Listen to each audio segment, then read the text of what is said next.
Good morning, friends of the channel. Do you have your microphone on? Yes, you know Franco scolds us. You have to know that Franco is fed up with filming the same kind of videos. Lately, he's been having fun including all the blunders, but we're fine with it. We don't mind, quite the opposite.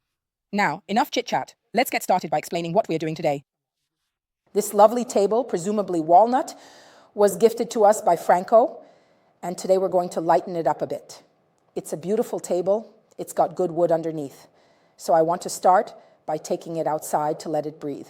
Then we'll see how to decorate it, because we're definitely going to decorate it. With some stencils, let's start.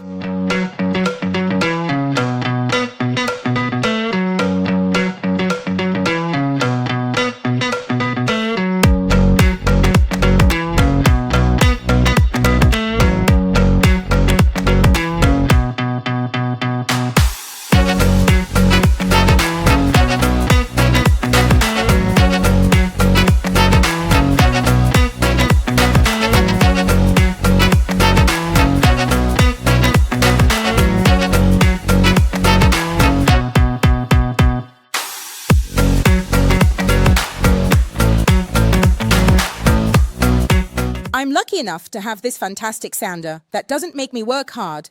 It does everything I want and doesn't even make me breathe in dust because I've already connected it with the hose to my super vacuum. The best thing is that it's completely battery powered, so if you're somewhere without electricity, like in the middle of a garden, for example, you can easily sand. Now I'm going to get started and you'll see what an amazing job comes out with this sander.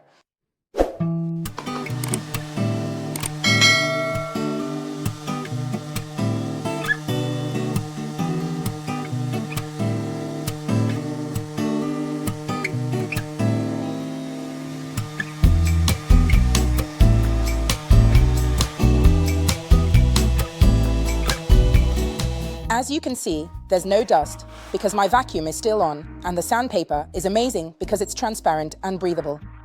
So, just so you know, you can use it indoors as well. I'll carry on.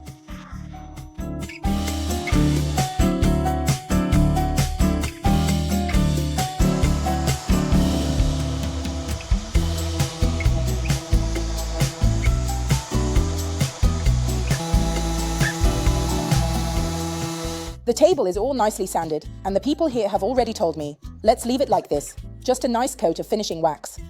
Right, Franco. But actually, no. I want to make it homogeneous a little, because I want to decorate the top. The thing is, if I do the stencils I have in mind on this surface, I probably won't see them properly. It would look messy and mixed up. So I'm going to do a light Rocher wash to make everything homogeneous. I use the Rocher because it's a color that really resembles the wood that's already there. It's very diluted, a full 100%. Watch how it's done. I've put in a bit because I want to cover the whole furniture. Look how beautiful, isn't it? It almost makes me want to eat it. Look, it's like a soft cream. And now we add water. A lot of it. Always remember that when you're doing the wash, you have to keep the magic potion, this one, moving all the time, because otherwise the color sinks. The water stays on top, and then the color changes. I'll put in a little more. Let's go for it. Just a little more. And I have to stir very, very well. Then I can start. Emma, can you help me? Emma will hand me the cloth several times if we need to lighten the wash. She can hand me the wet or the dry one. If I want to remove less color, I use the dry one. To remove more, I use a wet one. I drain it slightly, but leave the brush nice and soaked. I chose the King because it's a big brush with a large reservoir. This step, obviously, and I say this for those who are a bit new to the field, couldn't be done with wood that hasn't been sanded, that is, with non-raw wood. The wash, also called washed by our American friends, can only be done on an absorbent surface. And so why is it absorbent here? Because we've sanded everything. Now, if you look closely, I'm smoothing it out because the surface still needs to be perfect. And before I go to lighten and remove, I already make the next part, starting from the center in a long stroke. Why do I make the next portion? Because the first one starts to soak in, to be absorbed. In this case, we're using the color like a wood stain, not like a dye. And then, once it has absorbed what it wants and is saturated, I go in with my cloth to gently lighten everything. Unfortunately for you, if you want to replicate this technique, you must do exactly everything I did. Bring the entire surface back to bare wood. I'm telling you now because I know that under this tutorial there will be comments saying, "But I don't feel like sanding everything. What can I do?" Either you're lucky enough to have a table that's already raw wood, or to do this beautiful technique, you have to sand everything. A damp cloth. Don't you dare use the side of the cloth with these bits, otherwise you'll end up with little lumps. I start from one side and lighten it up like this. This is precisely what the damp cloth does. So, the damp cloth effectively removes a bit of the excess color.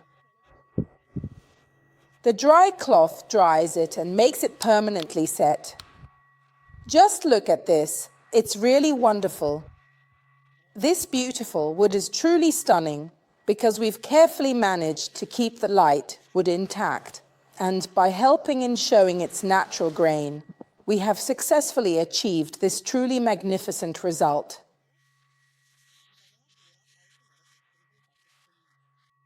Now I'll finish going over it like this, dry it, and you'll see a wonderful, delicate, pure and velvety grain. Look at this. Look how beautiful it is. You can see the wood, but it's completely whitened to the same shade everywhere. I chose to do this also because I wanted the different wooden slats, so the various pieces that make up the top, to all be homogeneous, so you can't see the joins anymore. You see, light but soft. A damp cloth to remove a bit of the excess. A dry cloth to thoroughly dry it and carefully set the final beautiful color tone. Let's do this here as well and quickly, and move on to the very next wooden slat, otherwise the overall color tone might gradually change. I'm drying it. You see, he's wringing out the wet cloths for me because they need to be nice and clean, and I keep going. Look. It is important that the joining area is always damp.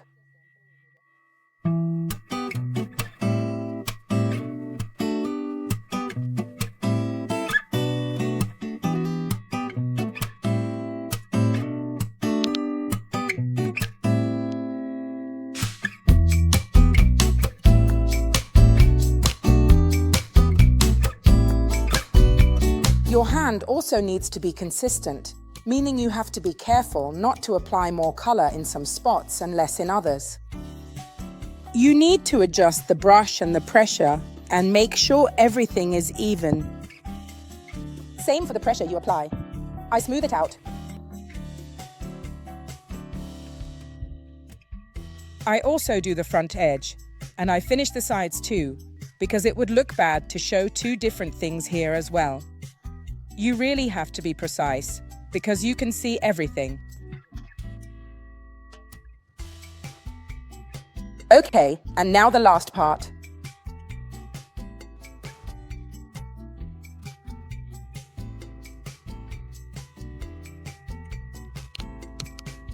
I remove it from the joint, go over the other areas as well, and lighten as much as possible on the sides too, and then with the dry cloth, I finish everything off.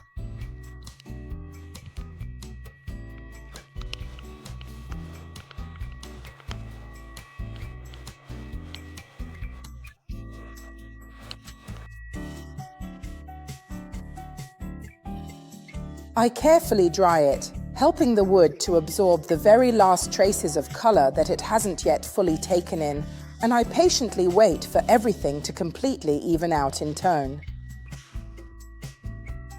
You need to be careful, look from a distance, and try to see if you've done a good job from the last to the first plank, meaning that the color of the table should be completely uniform and even from start to finish.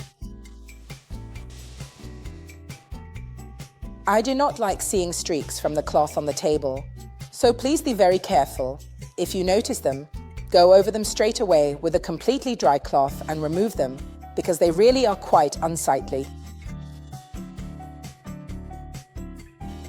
At this stage, the sponge acts like an eraser, so anything that's not right is removed.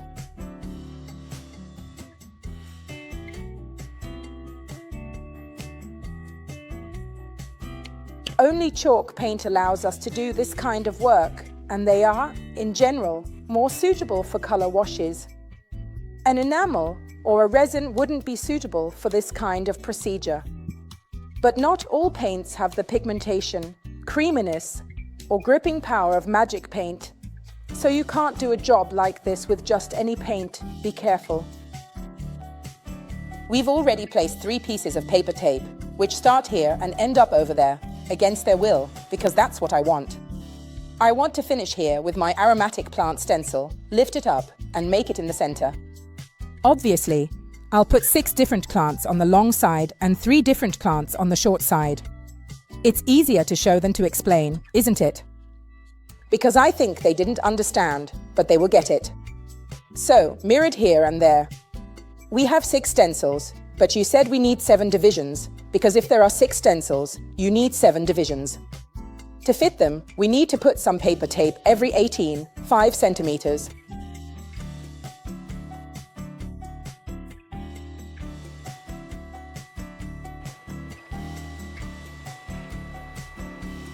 In the middle, or at the edge. In the middle. No, it's like this. Are you sure? Okay, good. Measure it for me too. I need to come here, like this. Are you sure? Emma is sure. So here there will be aromatic utensils. Here there will be aromatic plants. Here another one, and over there another one. The thing is, there will be one mirrored to the other, but this board is absolutely not straight. So our measurements, even if they are perfect, will only be perfect on a straight board. This one won't be straight, so there will be surprises. Let's continue with the second one.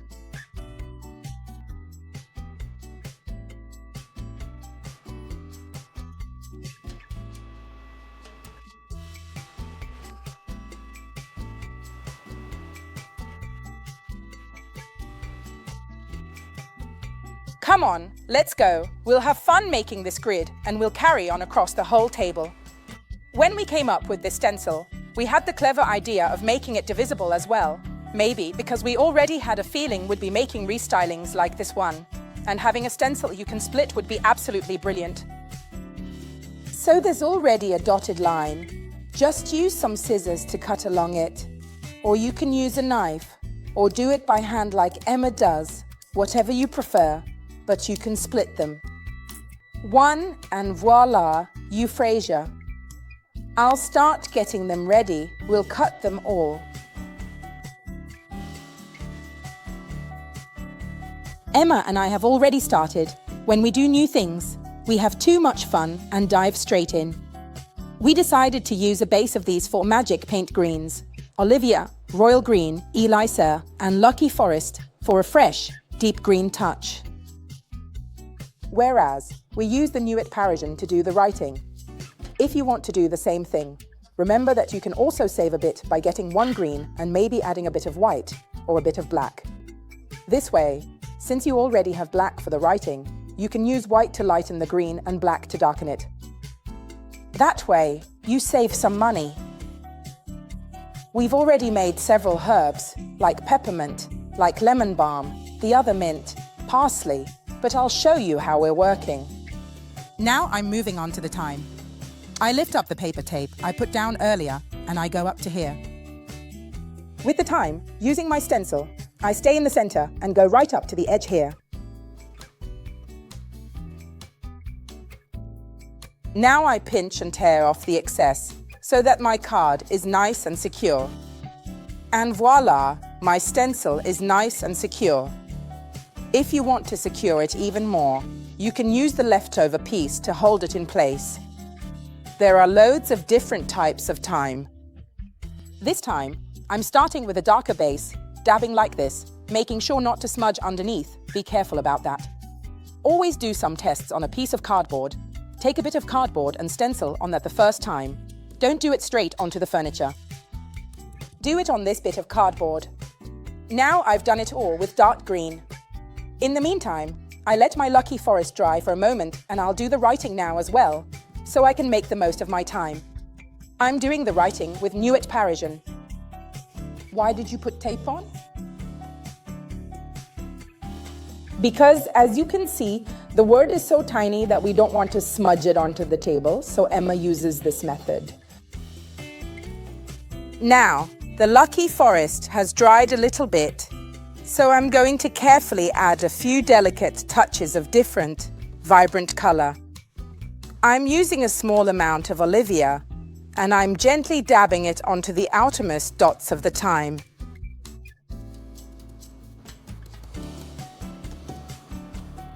I could even add another color, but it's always best, mind you, to check that it's dry enough first. To avoid mixing the colors too much. With the lighter color, I'm just gently and lightly touching the very tips of the flower petals. Now I'll show you the finished thyme. Imagine how lovely they'll look when they're finished. Emma, show us a few of yours then. Let us see the parsley.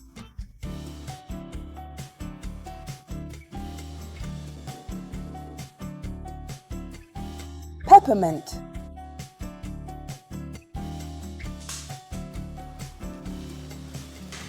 Now I'll show you the proti, which has a white flower.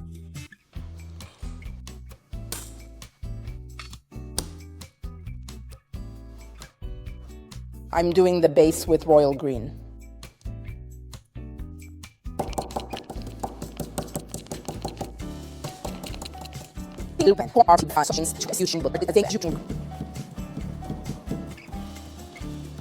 And the pointed tip of our proti will be done with clear sand, which will quite obviously show up on the table because our table has some Rocher nuances.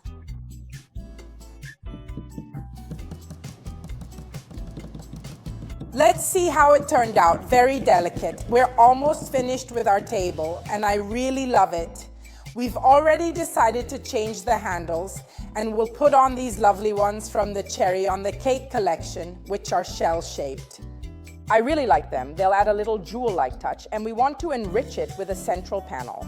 We're not adding any other colors. We'll take a Rocher and darken it a little because this panel will be something really delicate. Below, on the line underneath, we'll put a darkened Rocher. And on the top part, as I said, we'll use clear sand if it looks good. I create the slightly darkened Rocher by mixing a bit of Rocher with just a touch of Nuit Parisienne.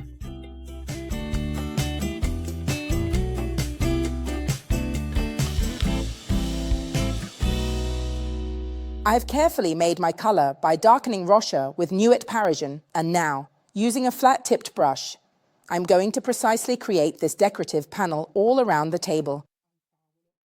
I'm using a piece of wood not because I'm mad and don't want to use paper tape, but because I don't want it straight. I don't want a straight line.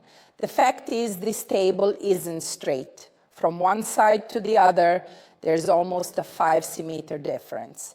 So by doing this with a ruler that's not at all straight, you really trick the eye. And it doesn't look crooked anymore. The darker part has been done underneath, and I do the lighter part I do on top using the clear sand. I do the lighter part on top for the simple reason that, for me, the light comes from above, from the center. So I do the lighter part like this. I dry it and then apply the light color. It doesn't have to be perfect. First of all, it's done by hand. You need to be a bit kinder to yourself when doing things by hand, because handmade things don't have to be perfect. Secondly, it's about the light. So it's fine if the light is also transparent and lets the line underneath show through.